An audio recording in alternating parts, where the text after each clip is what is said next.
By definition, are impartial decision makers in the pursuit of justice. They are to examine both sides and fashion punishment that is proportionate to what is morally acceptable to all the parties involved, the victim, the public, and the defendant. I'm going to start out with Mr. Dent. The victim involved in this tragedy is a 58-year-old black man who was driving his Cadillac in Inkster, a suburb of Detroit. On the evening of January 28, 2015, where his life changed forever. He was stopped by the defendant, a then Inkster police officer, and his partner, Officer Zelenuski. Mr. Dent was stopped for a minor traffic offense and ordered out of his vehicle. With his hands extended out of his driver's window, he was grabbed out, thrown to the ground, and struck 16 times in the head by the defendant. In his attempt to arrest him, he was thrown onto a window shield of a patrol car, bleeding profusely from a head injury. The responding police officers arrived as the defendant is wrestling the defendant to the ground. Mr. Dent was struck, kicked, and tased while on the ground by what appeared to be a group of angry, anxious police officers that celebrated after the defendant was beaten and cuffed. The video in the car shows the police officers fist bumping as a celebratory act of bravery by the defendant and his cohorts.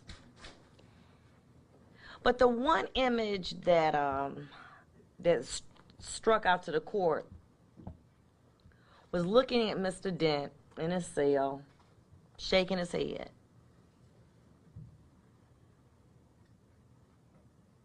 In disbelief of what had occurred to him. If his conduct was indicative of what he was thinking, I would have thought this: what crime did I commit?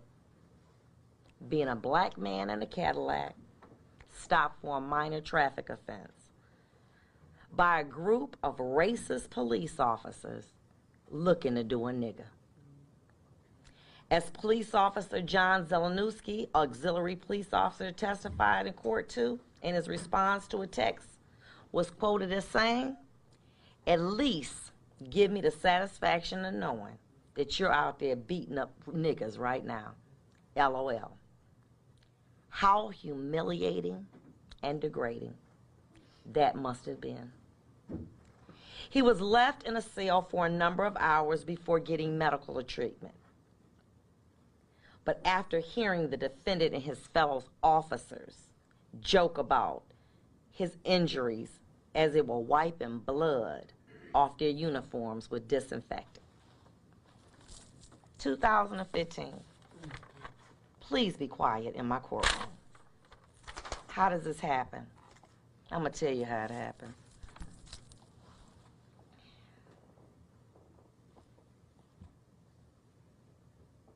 Some years ago, 19 to be, well, 25 to be exact, I remember coming into this building with such enthusiasm, so excited. And I remember a lawyer telling me that nobody leaves out of this building like they came in. I didn't understand what that meant. 20 years later, I do. Everybody has a grand idea about changing the world. And you seem like you felt like you're fighting a losing battle. And little by little, it grows. It's a cancer. It starts to eat away at you. You become cynical. You start to look at pictures of homicides, not for the goriness, but as evidentiary value to see was the shooter left-handed or right-handed. It eats away at you. You go to social events, you tell people what you do for a living, and after they say, what kind of cases do you hear? And as a judge, prosecution, defense, does criminal defense, a police officer, after a while they say, we don't want to know anymore. That's the job in the criminal justice system. It's compounded with that being a police officer. There's a culture among police officers. And that culture is a norm of understanding all police officers within a department adhere to. Particular norms, values, attitudes, beliefs, and behaviors. They come in three forms. The blue wall of silence, protecting police officers at all costs because supervisors and citizens are distrustful, evil, and untrustworthy. Us versus them, the good police versus the others. Citizens and offenders, they're all grouped together. They're one and the same. Cover-up mentality, which discourages officers from trusting supervisors and citizens because the police officers believe that the public didn't understand them. They don't understand true police work. And they are forced to face criticism from others about their job, from the media, from their families and friends. These pressures and expectations force officers who have a pure desire to purely serve the community as an occupation to conform to this group mentally or face being ostracized and labeled as an outcast among that group. These methods of indoctrination are passed along to new police recruits in the academy by stressing the importance of obedience to authority through a structure of shame and honor. It teaches them to conform and obey to the prevailing standards of the police culture. Field training, the recruit gets a reality check of what it's like to be out in the city. They then begin to shy away from what they've learned in the academy, and automatically they become a prototype of really who trains them. It's horrible, and it's worse than when cities that lack resources to properly train its new and existing officers with methods to combat this culture and adopt new ways to handle the stress of the job. One of the things the prosecutor says is that we want to deter others, police officers, from behavior like this. Being a police officer in a major city with very little funding is damned if you do and damned if you don't. 6 months police academy for most cities, long hours, horrible pay. I was out at a mall yesterday. I asked a woman a question. I said, you don't have to answer. How much do you get paid an hour? She said, $15 with benefits. Well, guess what? That's more than what Inkster gets. They don't get benefits. The equipment, the police cars are old. We went out to the scene. Early in the morning, there were people who were using drugs. They just kind of came out. And the only thing I could imagine was the only thing that is separating these people from drug selling are the police officers that appeared in my court. Many of the cars, the tires are almost bald. No support services for stress. No mandatory counseling for police officer. We rather put technology, money in technology by buying bait cars and surveillance cameras. But that doesn't reduce crime. It doesn't deter it. Properly trained police officers do. According to Law Enforcement Today, a publication, police officers have the highest rate of alcoholism, divorce, drug abuse, suicide. Their life expectancy is 10 years less than the average American. Police are human beings too. They feel despair and they have ups and downs. Their job is made worse because they see on a daily basis, more than any other occupation, the worst behavior that people can inflict on one another. They go to work every day with the knowledge that some of the people that they are sworn to protect and serve want to kill them. The media and their bosses scrutinize their every move, and they get paid worse than security guards at malls, whose the worst crime that can be committed is shoplifting.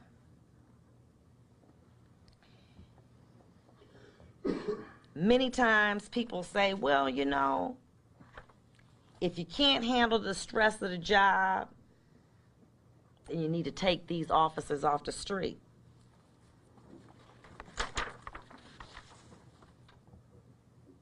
But how do we as a community expect superior services from police officers who are making security guard salaries to receiving little compensation and struggling just to pay health care? Well, many have said when they accepted a job, they accepted everything that came along with it, and they could handle it or leave. In the great words of a man that I truly respect and honor, slaves had jobs too. Our society is reactionary, not preventative.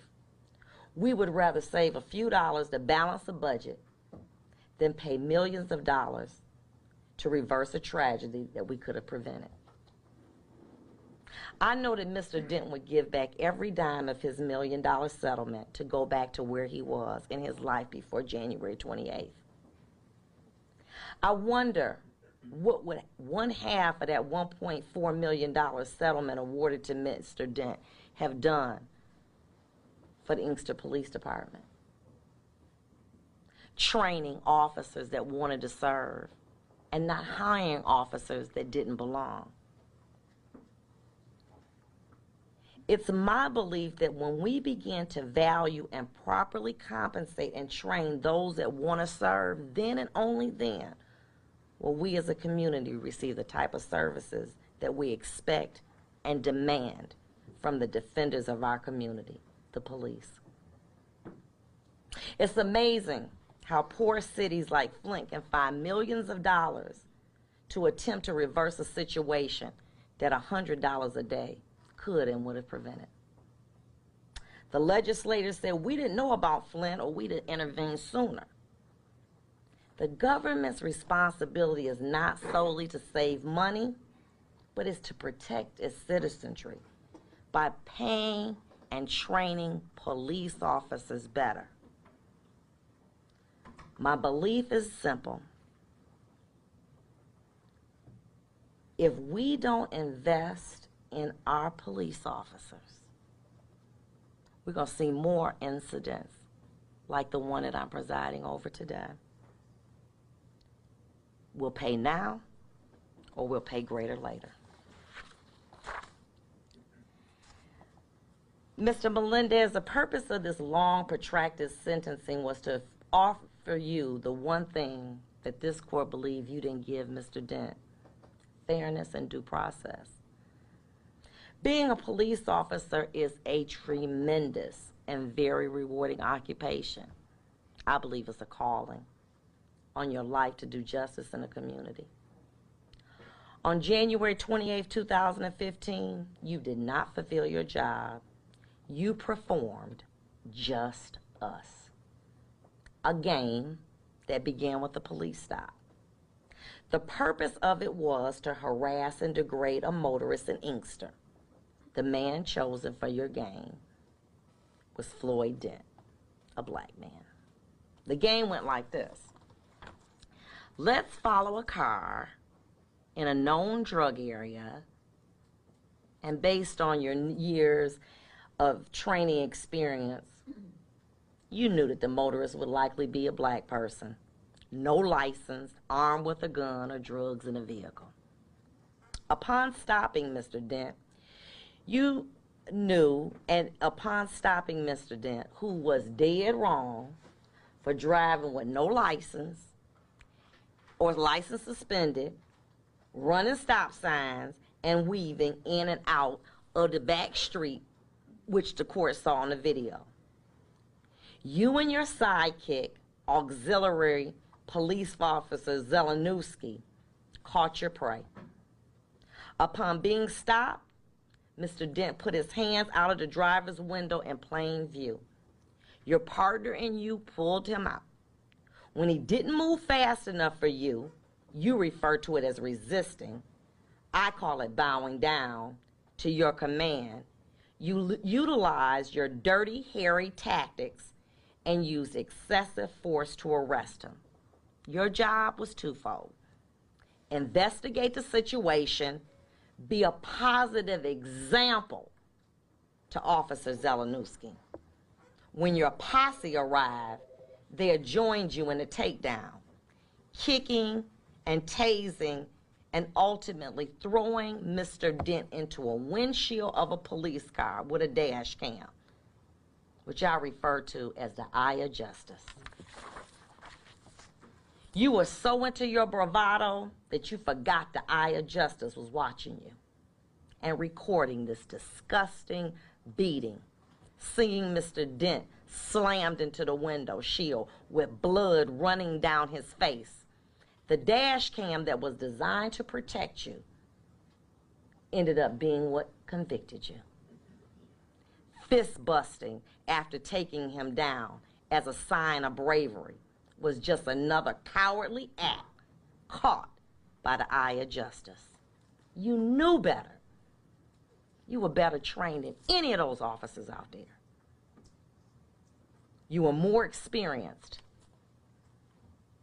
Took me several days to read the letters that people sent talking about your character, about the man that you are, about how you went in Westland and helped to save 3 senior citizens from a burning building. 3 of those letters, I believe, were from African Americans, and 1 even professed to be like a mother. 1 or 2 things, either they're all racist or there's something redeeming about you that somehow, in some way, you forgot that night.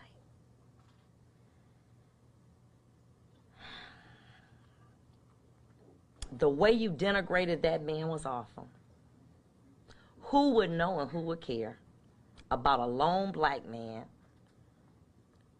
being assaulted by upstanding police officers? Boy, were you wrong. They say that what you do in the dark will eventually come to light. And yes, it did.